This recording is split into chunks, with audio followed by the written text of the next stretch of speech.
Graça e paz, bom dia a todos. Nós estamos iniciando, a partir de hoje, o estudo da primeira carta do apóstolo Pedro, dando sequência até de uma certa forma ao estudo que foi concluído no domingo passado, com o tema alegria, sobretudo, baseado em Filipenses, até porque digo que há uma certa continuidade, porque dois dos temas fundamentais que nós vamos encontrar nesta carta são a coragem e a esperança. Então, no Evangelho, quando nós pensamos na nossa caminhada de fé e prática, esses três elementos, ou essas três bases, comunicam-se de uma maneira extraordinária: alegria, coragem e esperança. Mas antes de iniciarmos o nosso estudo, vamos orar ao Senhor. Pai querido, de graça, de misericórdia e amor, nós te louvamos, te bendizemos por mais esta oportunidade que o Senhor nos concede de aprendermos mais um pouco de Ti, Senhor. Mais um pouco sobre temas que são tão caros, tão necessários, na realidade imprescindíveis na nossa caminhada ao nosso alvo maior, que é o Senhor. Pai querido, em nome de Jesus, abra os nossos ouvidos, ministra calma, concentração e sentido, Pai, daquilo que o Senhor quer nos comunicar hoje. Usa-me apesar de mim, Senhor, e abençoa cada um dos meus irmãos aqui presentes, aqueles que virtualmente nos assistem, e a Tua palavra, Pai, que é viva e eficaz, que ela penetre e encontre lugar em nossos corações. Assim oramos em nome de Jesus. Amém. Então além de nós aqui presentes, aqueles irmãos que nos assistem, nos assistirão, e o nosso desejo é que estes elementos fundamentais desta carta sejam de fato comunicados a nós. Vamos fazer uma leitura introdutória, porque quando a gente pensa, quando nós pensamos em introdução de uma carta tão extraordinária, a base, inclusive, nos dois primeiros versículos é muito bem identificada. No prefácio e na saudação, Pedro assim se manifesta: Pedro, apóstolo de Jesus Cristo, aos eleitos que são forasteiros da dispersão no Ponto, Galácia, Capadócia, Ásia e Bitínia, eleitos segundo a presciência de Deus, Pai, em santificação do Espírito, para a obediência e a aspersão do sangue de Jesus Cristo. Graça e paz vos sejam multiplicadas. Eu coloquei até um esboço sequencial, além aqui na nossa lousa, aqui no nosso quadro, além desse texto que vocês receberam, para que nós entendamos a sistematização que falaremos aqui na nossa introdução. Por que o estudo desta carta, como eu disse, que é uma carta extraordinária, que tem um conteúdo extremamente adequado àquela época, mas atemporal e nos alcançando hoje de uma forma também muito importante, por que se justifica este ensino? Ela é uma epístola universal que trata da expiação de Jesus e indica o comprometimento que aqueles discípulos que estavam dispersos, e nós vamos falar por que eles estavam dispersos e para onde eles foram dispersos, para que eles permanecessem em fé em meio ao sofrimento e às perseguições que sofriam. O apóstolo ensinou que suportar provações com paciência é uma qualidade que inclusive ele vai citar nos versículos 7 a 9, que é mais preciosa do que o ouro. É mais preciosa do que qualquer das coisas presentes no mundo. E esse é um desafio que continua nos impactando hoje. Permanecer em fé em meio às tribulações, permanecer em fé em meio a perseguições. Não estamos imunes. Hoje, como aquele povo, evidentemente sofreu muito mais, mas hoje nós também não estamos imunes a esse tipo de coisa. Temos visto isso correntemente. Pedro também lembrou aos santos de sua identidade. Vocês veem aqui no início que ele se manifesta de uma maneira que às vezes é muito discutida e por meio de teses de doutorado, né, Mateus? Né? Os eleitos, por que eles foram eleitos? Né? Por que a eleição? Por que a presciência?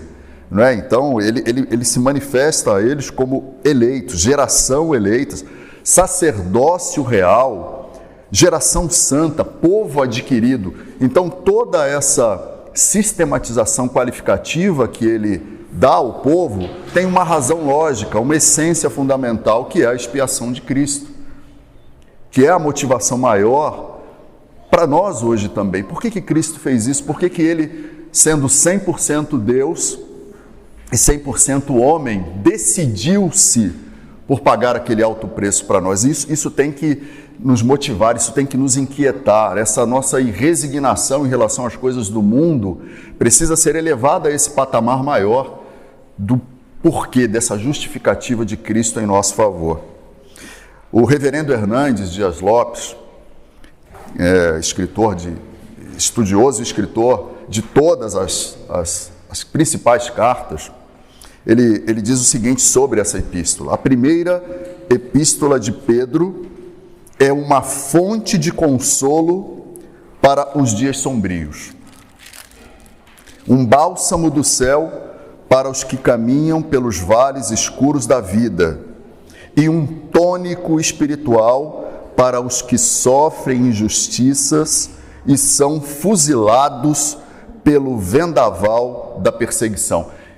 O conteúdo dessa conceituação que o reverendo Hernandes traz em relação a essa carta, nós vamos perceber que realmente é uma marca fundamental que se associa a esse conteúdo de esperança, a esse conteúdo de coragem, quando ele fala de tônico espiritual para os que sofrem. Tônico espiritual para os que sofrem.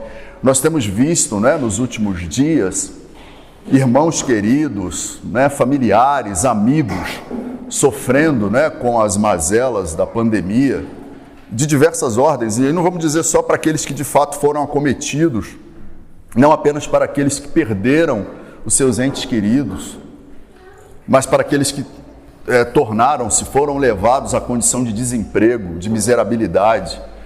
Então, esse tônico espiritual para aqueles que sofrem injustiça, ele continua vívido, ele faz parte, ele tem que fazer parte da nossa consciência da eleição da qual fazemos parte, porque senão a gente vai simplesmente aloprar. Não faz sentido. E não é assim, nós não somos fruto de circunstâncias aleatórias. Nós não somos frutos do acaso. Nós não fazemos parte de uma confluência de energias que nos trouxe até aqui. Não é assim que funciona. Na nossa caminhada de fé e prática, não. O pastor reverendo saudoso, né, Russell Shedd, também ao se manifestar sobre essa esperança, e é um outro... a relação que nós temos, nós vamos encontrar vários autores, né, falando sobre esperança viva e viva esperança. Isso faz um sentido teológico e de uma interpretação muito mais aprofundada, e a gente vai encontrar mais na frente. E o reverendo Russell Shedd, ele ao falar sobre os conselhos extraordinários, as admoestações extraordinárias que o apóstolo Pedro trouxe nessa epístola, ele fala: olha, a vida cristã ela não é indolor. A vida cristã, ela não é blindada contra os perigos. A gente acabou de falar da pandemia, né? Absurdamente, algumas pessoas que têm pregado que nada vai lhe acontecer, nenhum mal. Pegam versículos fora do contexto para dizer que, olha, nenhum mal cairá sobre ti. Mas a Bíblia também nos exorta a sermos prudentes, a sermos previdentes, não é? Então, a nossa vida não está absolutamente blindada contra os ataques ou as artimanhas do mal. Evidentemente que o mal é limitado. Lembremos-nos de Jó, né? E que, né, Deus falou para ele, para o diabo, né, que penetrou, né, que chegou lá de penetra numa reunião santa e falou: olha, tá vendo aí seu servo Jó? Bom, o Senhor deu tudo para ele tem tudo, ele é um cara respeitado, digno, pai de 10 filhos extraordinários, rico, ele é juiz, as pessoas vêm de longe para serem abençoadas por ele. Ele falou: beleza, você toca em tudo, menos na vida dele. E é simples, as nossas vidas pertencem ao Senhor, né? Então, o apóstolo Paulo falava: olha, para mim, o morrer... Por que ele falou, né? Nós estudamos isso com os presbíteros Arinilson e Geraldo. O morrer era lucro. Morrer era lucro porque viver para ele é Cristo, né? Então, ao morrer, o que aconteceria na vida de Paulo? O que acontece com a nossa vida? Nós somos glorificados. E esse sentido de não termos medo da morte como um fim, como uma transposição que a gente não sabe para onde ele nos leva, ela é absurda quando pensamos em quem Jesus é, essencialmente, nas nossas vidas. E aí, o reverendo Russell Shedd fala: a vida cristã não é indolor. O nosso encorajamento para vivê-la, o nosso encorajamento para trilhá-la, parte por essa esperança viva, que é o próprio Cristo. A esperança viva é o próprio Cristo. Ele diz o seguinte: esta esperança viva, ou que é viva, ela se dá em razão de uma garantia, a garantia incontestável do Cristo ressurreto. O Cristo ressurreto, não o Cristo pregado, selado numa cruz, mas o Cristo ressurreto. O mundo é uma ponte. O homem sábio passará por ela, mas não edificará sobre ela sua casa, pois o cristão é um exilado da eternidade. Essa expressão de William Barclay nos remete à certeza de que a nossa morada eterna, a nossa morada definitiva, ela não é aqui. Eu me lembro do presbítero Arinilson falando aqui, né, conosco, até no nosso último conclave aqui, para o qual eles me deram a honra de participar, né, falando: olha, gente, é muito bom, é extraordinário nós termos amor pela nossa família, amor pelos nossos filhos, né? E a gente vai vendo os nossos filhos crescerem e vamos percebendo o quanto Deus é bom, quanto Ele nos ama, o quanto Ele, por meio da paternidade, por exemplo, hoje eu aproveito para parabenizar todos os pais presentes, inclusive eu, que tenho o privilégio de ter minha filha amada aqui, o quanto que isso é bom, isso é extraordinário, isso é fantástico, né? Mas eu não posso colocar a vida da minha filha, nós não podemos colocar as vidas dos nossos filhos acima do amor de Deus por nós, né?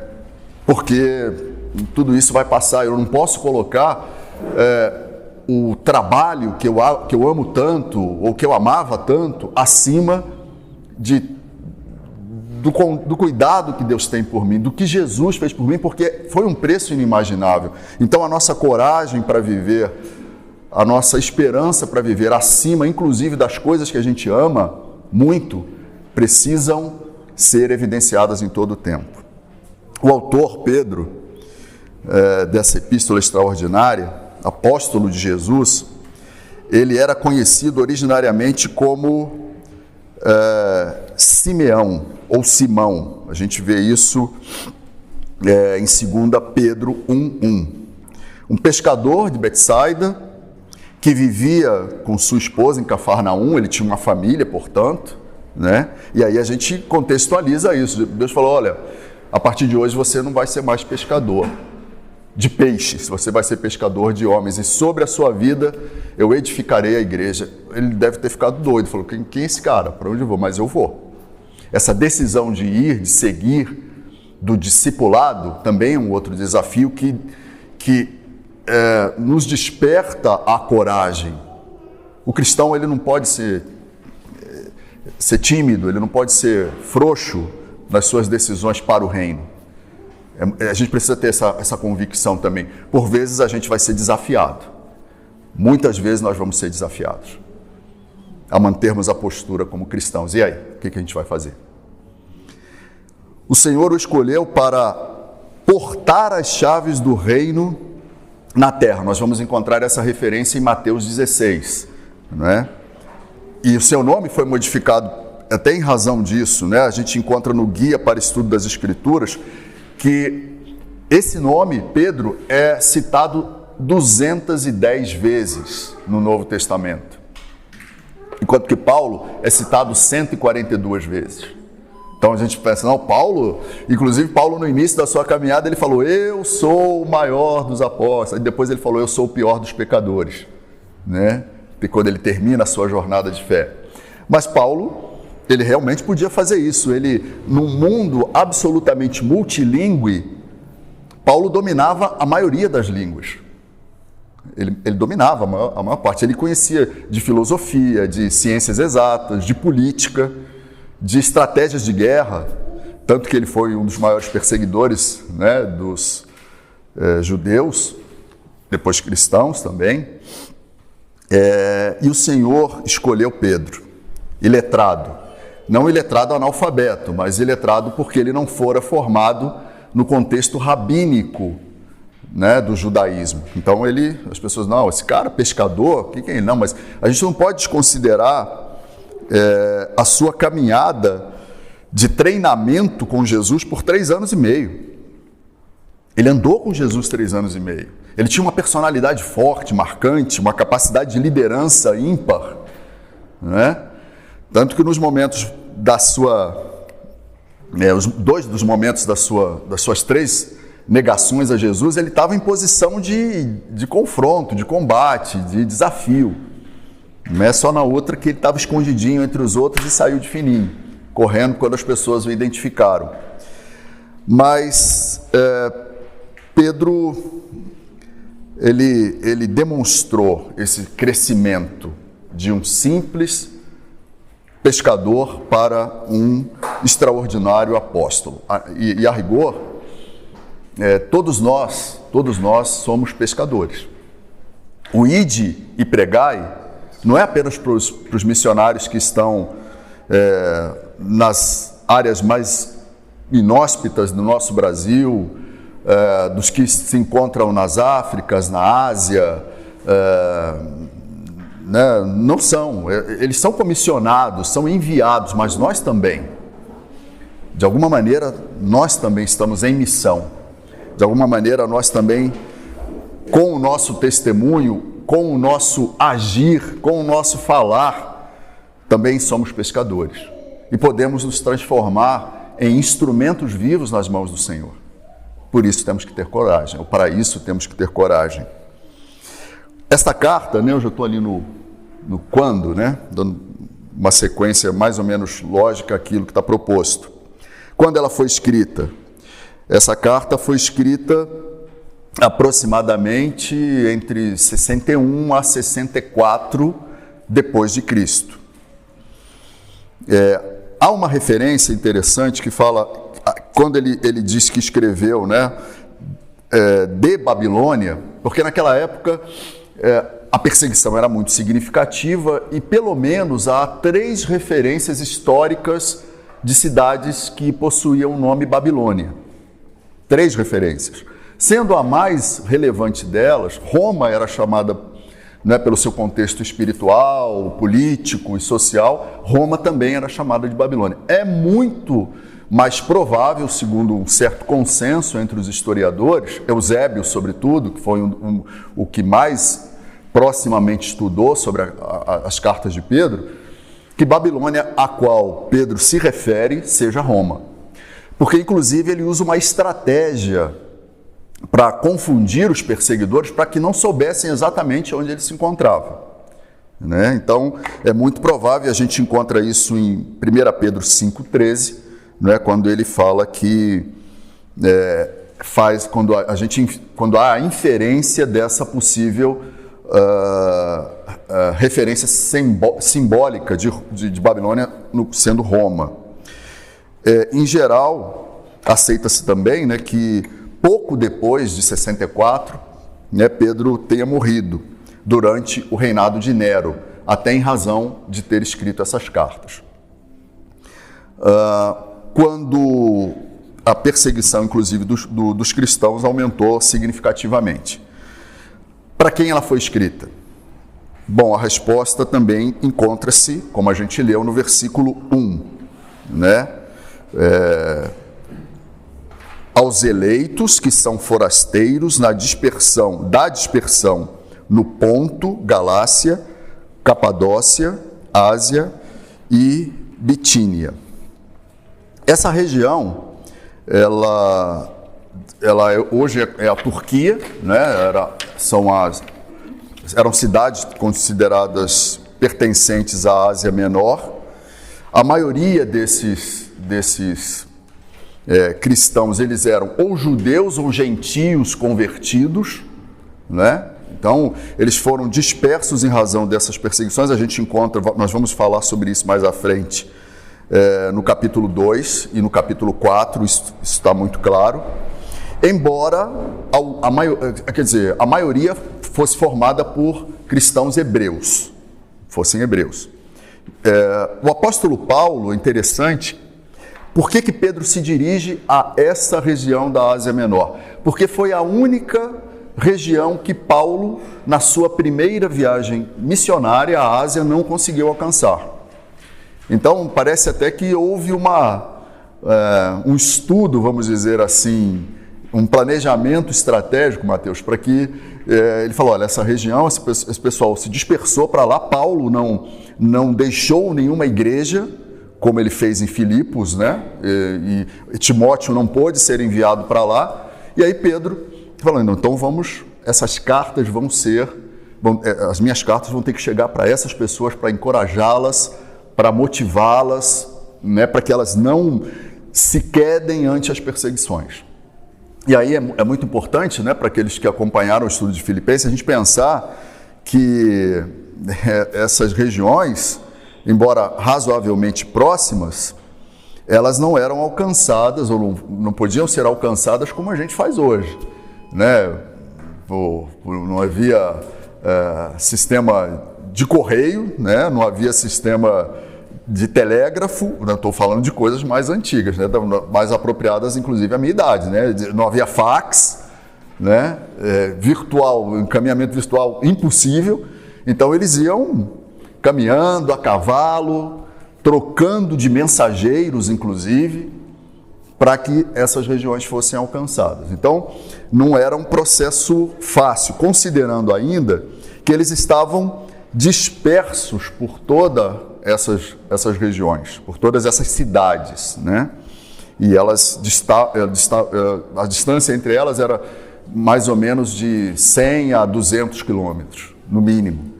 Então, era um exercício bastante próprio.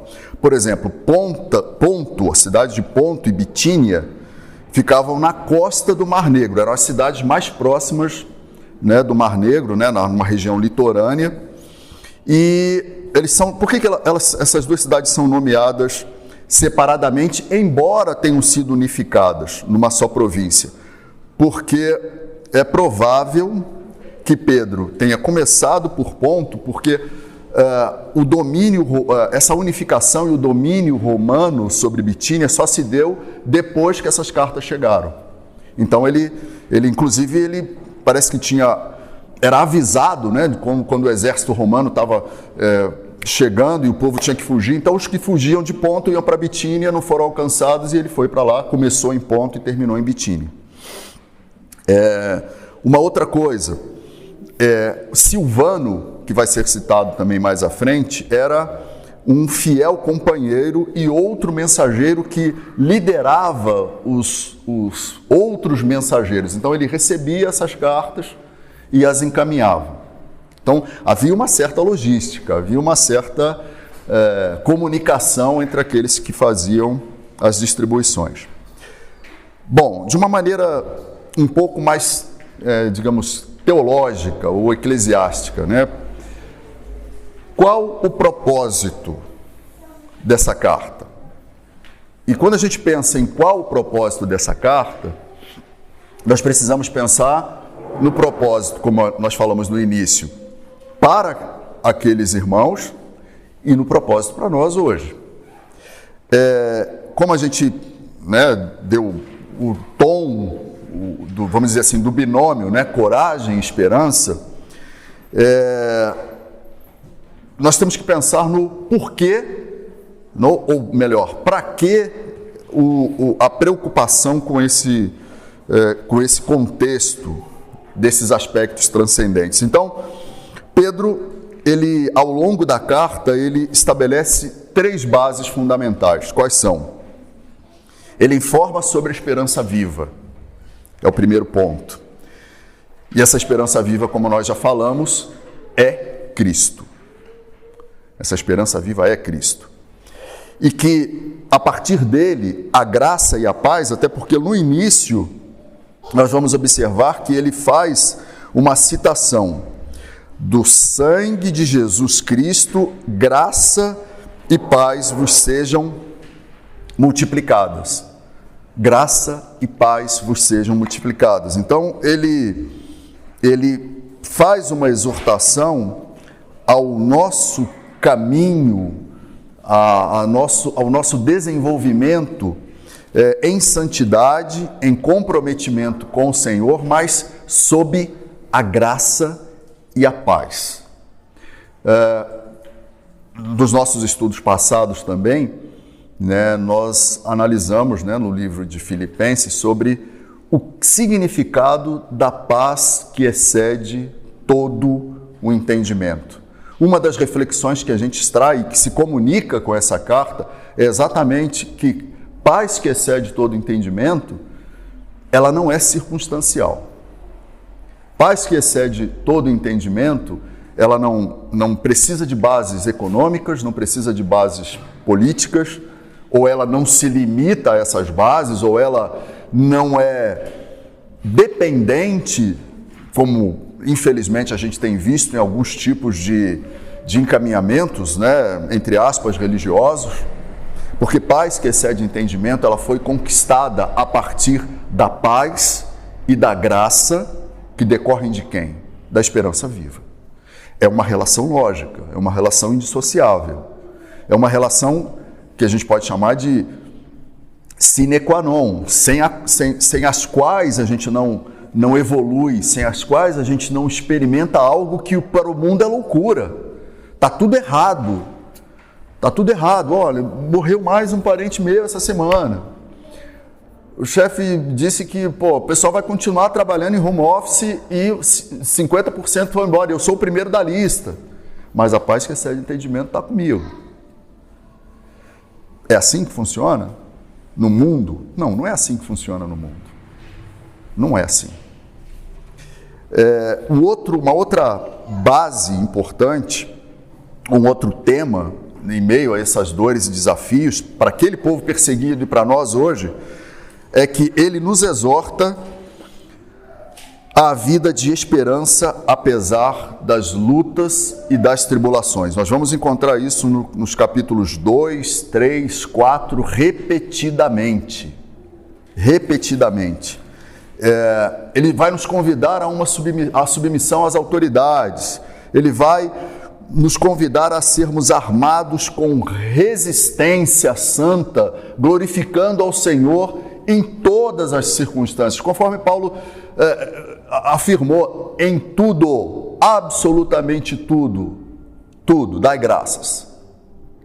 Dai graças. É complicado. Nós não estamos na planície. Muitos de nós enfrentamos vales, desertos. de uma maneira ou de outra. A vida cristã não é indolor. A vida cristã não é blindada. Nós temos que ter essa coragem até para afirmar isso, porque nós lutamos todos os dias pelo quê? Por conforto, por segurança, por estabilidade. Lutamos, isso é lícito, é justo, mas nós precisamos entender que nem sempre isso acontecerá. Faça tudo, absolutamente tudo, como se tudo dependesse de você, mas nunca se esqueça que absolutamente tudo depende de Deus. Mas nós não estamos nas mãos de um Deus inerte, de um Deus incompetente, de um Deus que não é capaz de reverter qualquer situação. Mas se Ele não reverter, Ele estará conosco em meio às dores. Ele estará conosco, porque é uma promessa dEle, não é do apóstolo, do bispo, Não, é a promessa dEle. Eu estarei convosco até a consumação dos séculos. E por fim, Ele nos conforta. E a esperança sem conforto, ela também não faz sentido. Nós precisamos dessa ressonância, nós precisamos dessa responsividade. E Ele nos conforta, lembrando-nos de que ninguém deve ficar surpreso diante das circunstâncias difíceis. Ao invés disto, devemos nos regozijar, devemos nos alegrar. E está absolutamente ligado ao que a gente estudou até domingo passado. Lançando sobre Ele todas as nossas preocupações, todas as nossas inquietações, porque Ele tem cuidado de nós. Quantas e quantas vezes, Cássia, a gente observa livramentos, né, que você pensa assim, meu Deus, que coisa. Porque se a gente para e pensa assim, se por 5 centímetros eu não tivesse sido segurado, o que teria acontecido? Esses dias um amigo querido, um irmão amado, o filho do Dr. Joy, caiu de uma laje, né? Eu não sei se alguns aqui viram o vídeo. Você viu, Mateuzinho? Não, melhor não ver mesmo não, porque é assustador. A queda que ele teve foi terrível. E ele me mostrou em câmera lenta a cervical e a lombar dele chegam a fazer um U. Ele desce, ele cai do telhado, a telha quebra, ele desce, bate no anteparo, que é o que dá uma amortecida, mas ele bateu o pescoço nesse anteparo, e aí ele desce pela parede. E quando ele cai, ele faz um U e fica lá estático. Ele foi a 3 médicos, os caras falaram, olha, deixa eu te falar uma coisa, aqui era tetraplegia ou morte na hora. E ele só teve 2 fissuras na L2, na L3, tá, né, bem, graças a Deus. Ele falou, como é que eu vou entender um negócio? Como é que alguém vai entender isso? É livramento. Aí uma pessoa, mas fulano não foi livrado, né? Fulano teve, e a gente, né, eu, a Cássia, não sei se mais alguns aqui participaram do evento que o Niltinho organizou alguns sábados, e estava lá um rapaz com tetraplegia, dando um testemunho de quem Deus era na vida dele, apesar da paralisia. Nós não estamos nas mãos de um Deus inerte. Nós não estamos sob o jugo do mundo. Mas nós precisamos ter coragem, nós precisamos ter esperança. Há um relevante destaque que a gente precisa fazer no que concerne a essa carta e aos estudos que faremos mais à frente, que é o que a gente observa já desses primeiros 2 versículos, né? Quando ele fala ao povo que, em obediência, apesar de estar disperso, precisa ser perseverante em Jesus, experimentando graça e paz. Isso nos remete a algumas coisas que a gente observa da vida do próprio apóstolo Pedro. Resgate, restauração e fidelidade. Por que resgate, restauração e fidelidade? Porque Pedro era um pescador comum. Muitos de nós, antes de experimentarmos essa graça e essa paz, éramos pescadores comuns. E eu digo que muita gente até tem esse conceito: olha, eu faço bem, eu ajudo muita gente, eu sou um cara correto, pago meus impostos, sou um homem de família, sou uma mulher dedicada à minha família, às minhas coisas, eu sou do bem, eu não faço mal, eu não quero mal a ninguém, ou a quase ninguém, né? Tem uma música que fala, não quero mal a quase ninguém. Então a pessoa acha que está tudo certo. Só que são pescadores comuns. A essência da excelência não se resume aos nossos atos desarraigados ou fora do contexto de quem Jesus é. Porque a nossa fé sem obras é morta, mas as nossas obras só por si nada significam. Se o seu sentido, se o seu propósito maior não estiver alinhado ao Deus a quem servimos. Então ele foi resgatado. Só que depois do seu resgate, ele teve um problema sério de infidelidade, né? De medo.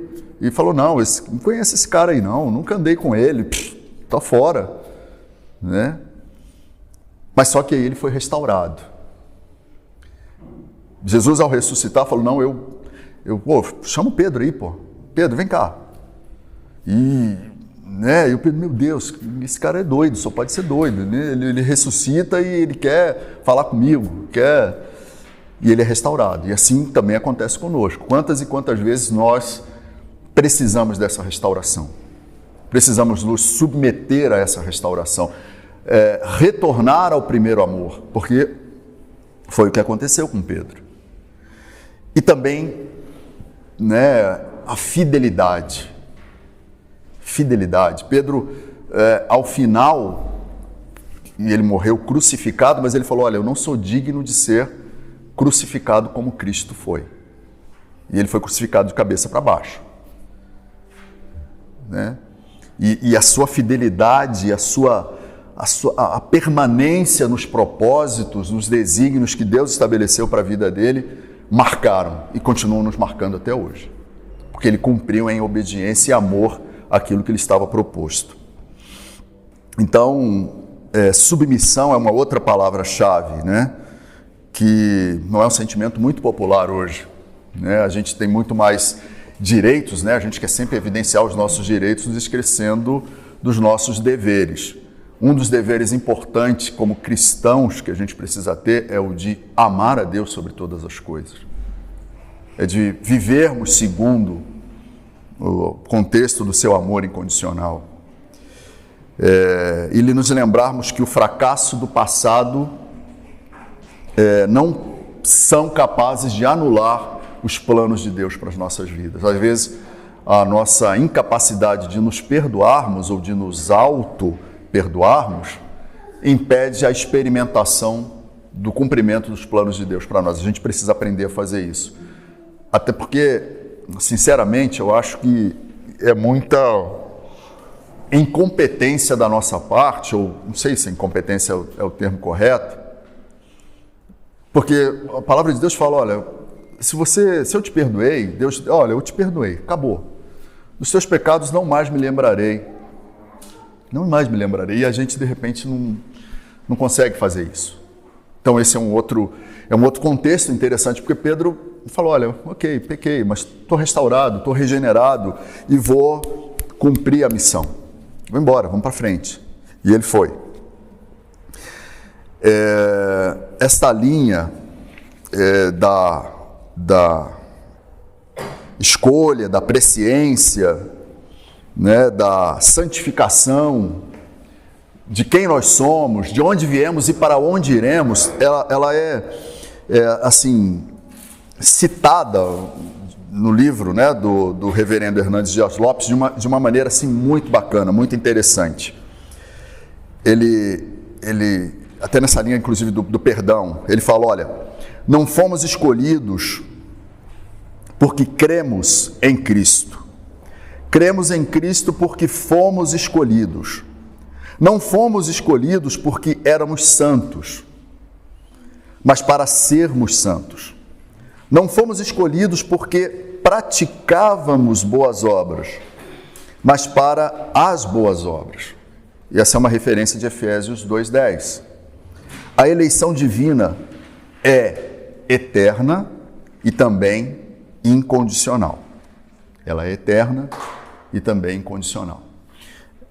Essa carta vai nos exortar muito, como eu disse, a coragem, vai nos exortar a esperança, mas vai também trazer outros desafios associados, outras reflexões associadas. Então, a minha oração e a minha súplica ao Senhor e também o meu pedido a vocês é que reflitam mesmo, leiam, sabe? Venham para cá e vamos ver se a gente consegue ter sempre um tempinho, às vezes, para um questionamento, para um bate-papo rápido, porque eu estava conversando com o Fabrício antes, a gente, quando se propõe a estudar e a ministrar, né, a mestra Cássia está aqui, nós somos, na realidade, eu sou o segurança do trio, né? Está aqui a professora, a mestra Cássia, o espetacular Niltinho, né, que vocês já conhecem muito bem, e eu, mas nós três, nós estamos aprendendo muito mais do que nos propomos a ensinar, porque Deus fala conosco, apesar de nós. E essa carta realmente é extraordinária. Então, eu quereria muito, né, que vocês que nós sejamos, vocês não, que nós sejamos imbuídos desses pressupostos, coragem, esperança, sem perdermos as outras perspectivas que essa carta traz, que são muito bacanas, são muito jóias. Eu estou muito animado, nós estamos muito animados pelo privilégio de podermos estar com vocês, né, para caminharmos juntos aí ao longo de alguns meses.